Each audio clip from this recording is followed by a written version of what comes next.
لا صوت يعلو على صوت كرة القدم، ولا صوت ممتع في هذه اللعبة مثل صوت الكلاسيكو. هو عيد اللعبة الحقيقي. كلنا شفنا المباراة القوية والحماسية اللي كانت بين برشلونة وريال مدريد في أمريكا، واللي انتهت ب3 أهداف مقابل لا شيء لصالح البلوجرانا. مباراة ودية لكن بأداء وحماسة وخناقات، مباراة رسمية على لقب الدوري أو الأبطال. اللي حصل بقى إن اليوم ده ما طلعش برشلونة سعيد بالنتيجة وبس، لكن كان سعيد أكتر إنه لقى لعيب جديد في دقايق معدودة وصل رسالة إن اللمسية لسه بخير، وان اللي انجبت ميسي وتشافي وانيستا وجوارديولا وبوسكيتس وبيول وغيرهم لسه ممكن تقدم مواهب جديده. عن فيرمين لوبيز اتحدث، صاحب الصاروخ في شباك ريال مدريد، صاحب ال20 عام، صاحب الهدف الخرافي، صاحب الاسيست العالمي. مين هو وطلع منين ده، وتشافي قال عنه ايه، وهيتعامل معاه ازاي؟ ده فيديو النهارده. اسمه فيرمين لوبيز مارين، مواليد سنه 93، يعني عنده 20 سنه. انضم لبرشلونه وعنده 9 سنين بس، ابن من ابناء النادي، ثم تدرج في كل الفئات السنيه لحد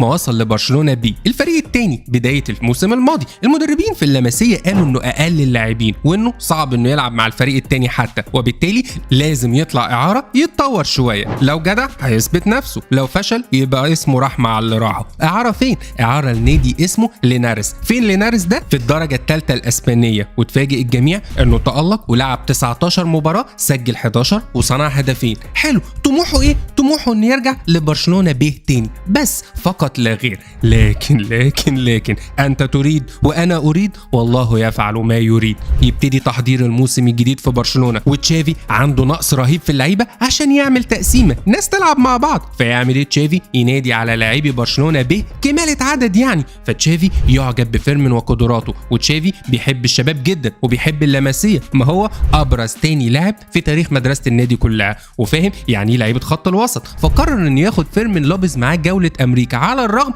ان التشكيله بقت كامله وبزياده. ده لسه الانجليزي ما خلعش، لسه الامريكي ديست ما خلعش، بس برضه قال تشافي انا هاخد فيرمين معايا. في الفتره دي بيدري لاعب برشلونه ونجمه الحالي والمستقبلي قال لو محتاج اني اعلق على لاعب من الشباب هيكون فيرمين. قال انا عمري ما لعبت معاه قبل كده، بس مفاجئني في التدريبات انه قوي جدا وشعلة نشاط. ودي لفته جميله من بيدري، اللي على فكره هو اكبر من فيرمين ب6 شهور بس. فجس وات ايه اللي حصل؟ 3 ايام ولقينا تشافي بيدي الفيرمين وقت في مباراه امام نادي ارسنال اللي خسرها برشلونه. فالناس ما خدتش بالها من فيرمين بشكل مناسب. وفي المباراه اللي بعدها، المباراه الاهم الكلاسيكو، كان باب السما مفتوح. 25 دقيقه كانت كفيله تخلي العالم كله يسال مين لوبيز ده، لدرجه ان اروخو تاني يوم قال لوبيز ما نامش امبارح ولا دقيقه من كتر ما هو مبسوط. عمل ايه؟ سجل هدف صاروخي بقدمه اليسرى في شباك كورتوا في المقص، ودي قدمه الغير مفضله. يسكت؟ لا، يصنع هدف بمنتهى الهدوء لفيران توريس. يا راجل ده خلى فيران توريس يعمل كرة حلوة، والكل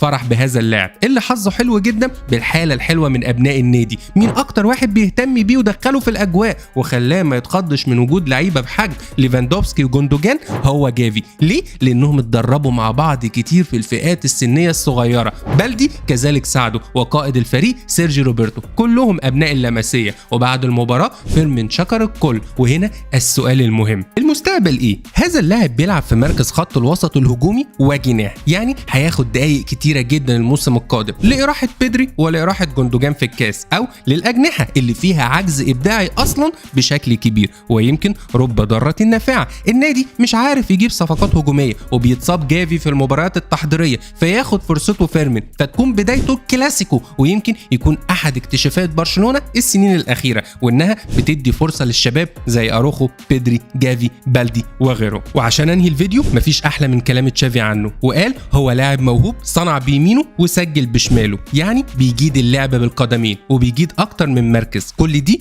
امور تخلينا مستحيل نتخلى عنه. هو جائع وشخصيته عظيمه، وانا اثق فيه واثق في اجابته للتمريره الاخيره. وتخيل اللي بيمدح تمريراتك افضل ممرر في تاريخ كره القدم كلها، زرقاء اليمامه تشافي هرنانديز. انا احمد معطي، ايه رايكم في فيرمين؟ وهل تعتقدوا ممكن يكون لاعب له مستقبل كبير في النادي؟ اشوفكم على خير، سلام.